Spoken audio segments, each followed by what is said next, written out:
গাঙ্গুলি পরিবারকে শেষ করে দেওয়ার লক্ষ্যে এবার জেল থেকে পুলিশকে চকমা দিয়ে পালালো দেবলীনা। হ্যাঁ বন্ধুরা, ভিডিওটা লাইক দিয়ে দেখতে থাকুন। যে মুহূর্তে কিনা জেলে এসে দেবলীনা ভাড়া করা সেই সিরিয়াল কিলার যখন কিনা বলতে থাকে যে ম্যাডাম আর একটু সময় পেলে আমি ওই ইন্দ্রাণী গাঙ্গুলিকে শেষ করে দিতে পারতাম, কিন্তু মাঝখানে ওই কুসুম সরকার এসে আমার সমস্ত প্ল্যানটা চপাট করে দিল। ঠিক সেই মুহূর্তে যখন কিনা দেবলীনা রাগে ক্ষোভে ফুঁসে ওঠে এবং বলতে থাকে যে কুসুম কুসুম কুসুম সব জায়গায় সবসময় দেবী সেজে কুসুম প্রকট হয়ে যায় এবং কুসুম সবসময় গাঙ্গুলি পরিবারকে বাঁচিয়ে ফেলে, তাই তো ও খুব বড় মাপের জাদুকর হয়ে গেছে। এবার কুসুম সরকার তোমাকে আমার সঙ্গে মুখোমুখি হতে হবে, তুমি কি করে আমার হাত থেকে গাঙ্গুলি পরিবারকে রক্ষা করে, এবার শুধু আমি সেটাই দেখব এবং এর জন্য আমি আসছি। এবার আমি নিজ হাতে এই গাঙ্গুলি পরিবারকে ধ্বংস করে দেব।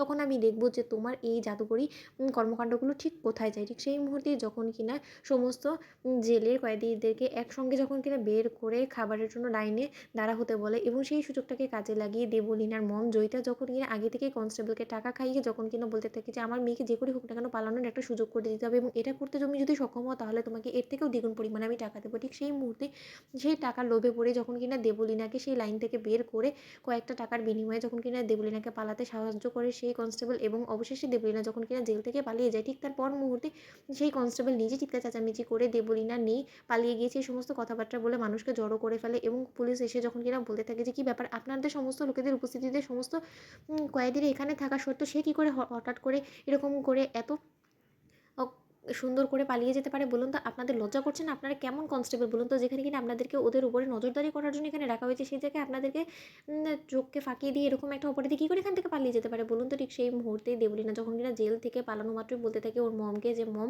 তোমার বাড়িতে ওঠাটা আমার পক্ষে মোটেও মনে হয় না যে সেফ হবে। কারণ আমি যদি সেখানে উঠি অবশ্যই পুলিশের হানা সেখানে গিয়ে পড়বে এবং পুলিশ আমাকে হাতে নাতে ধরে আবার আমাকে জেলে ভরে দেবে এবং সেটা এট এনি কস্ট আমি সেই রিস্ক নিতে পারব না। কারণ এত কষ্ট করে আমি যখন অবশেষে জেল থেকে পালাতে পেরেছি তাহলে কোনোমতেই আমি তাদের কাছে তো ধরা দেবো না। তার জন্য আমার জন্য যদি সেফ জায়গা কোনোটা হয়ে থাকে সেটা একমাত্র গাঙ্গুলি বাড়ি এবং গাঙ্গুলি পরিবারেই আমি ঢুকবো।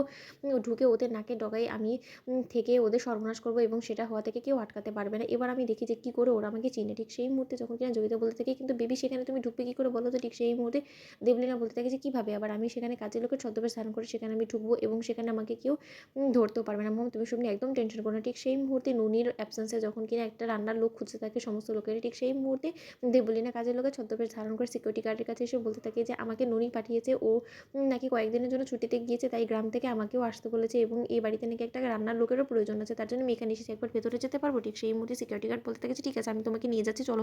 ঠিক সেই মুহূর্তে ইন্দ্রাণী গাঙ্গুলি শরণাপন্ন হওয়া মাত্র ইন্দ্রাণী গাঙ্গুলি বলতে থাকে, "কিন্তু এত বড় ঘোমটার আড়ালে তুমি কী করে কাজ করবে বলো তো? তুমি যে ননির পাঠানো লোক সেটাই আমরা কী করে বিশ্বাস করবো? তোমাকে তো তার জন্য অবশ্যই প্রমাণ দিতে হবে, তাই না?" তো বন্ধুরা লাইক, কমেন্ট, শেয়ার করে সাবস্ক্রাইব করতে ভুলো না।